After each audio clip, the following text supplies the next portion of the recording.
หน่วยผักหักฐานสภาประชาชนแขวงจำปาสักได้รับใบยังยืนหน่วยผักปลอดไซส์เข้มแข็งและนักแน่นประจำปี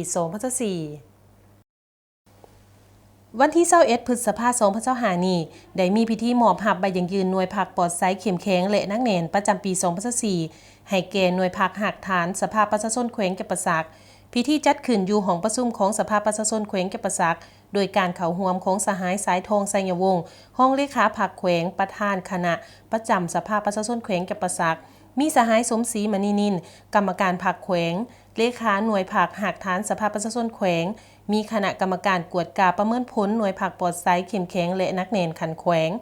แขกถึกเซินจากคณะผักและหน่วยผักหักฐานแผนกการกรมกองอ้อมข่างคณะหน่วยผักหักฐานสมาชิกผักสมบูรณ์สมาชิกผักสำหองและมหาชนก้าวหน้าของหน่วยผักหักฐานสภาประชาชนแขวงจำปาสักเข้าร่วม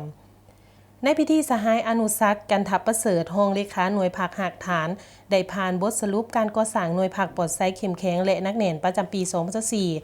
และทิศทางแผนการประจำปี2025เห็นได้มากผลงานหลายด้านที่หน่วยผักหักฐานสภาประชาชนแขวงจำปาสักญาติได้ผลสำเร็จโอกาสเดียวกันสหายวีรไส้ศรีศักดิ์เมืองต่างหน้าคณะกรรมการกวดกาประเมินผลหน่วยผักปลอดไซส์เข้มแข็งนักแน่นขันแขวงได้ขึ้นผ่านมติตกลงของคณะประจำผักแขวงว่าโดยการอนุมัติมอบใบยังยืนหน่วยผักปลอดไซส์เข้มแข็งและนักแน่นประจำปี2024ให้แก่หน่วยผักหักฐานสภาประชาชนแขวงจำปาสักจากนั้นก็มีการมอบใบยังยืนหน่วยผักปลอดไซส์เข้มแข็งและนักแน่นประจำปี2024ให้แก่หน่วยผักหักฐานสภาประชาชนแขวงจำปาสักให้เกียรติมอบโดยสหายสายทองไสยวงศ์ห้องเลขาผักแขวงประธานคณะประจำสภาประชาชนแขวงจำปาสัก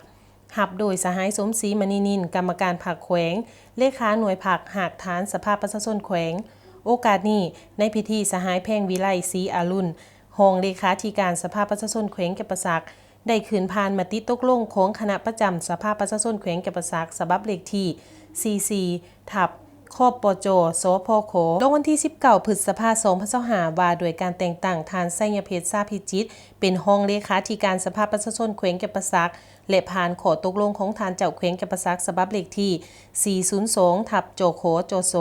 ลงวันที่8เมษายน2025ว่าโดยการย่องย่อพนักงานราชการที่มีผลงานดีเด่นในการจัดตั้งปฏิบัติหน้าที่ติดพันกับหัวโขแข่งขันภายใต้คำขวัญปลุกระดมหักศาสตร์และพัฒนาขันกลุ่มโกงประจำปี2024จำนวน12สหายพร้อมทั้งมอบมติตกลงและใบย่องย่อให้แก่พนักงานที่ได้รับการย่องย่อดังกล่าว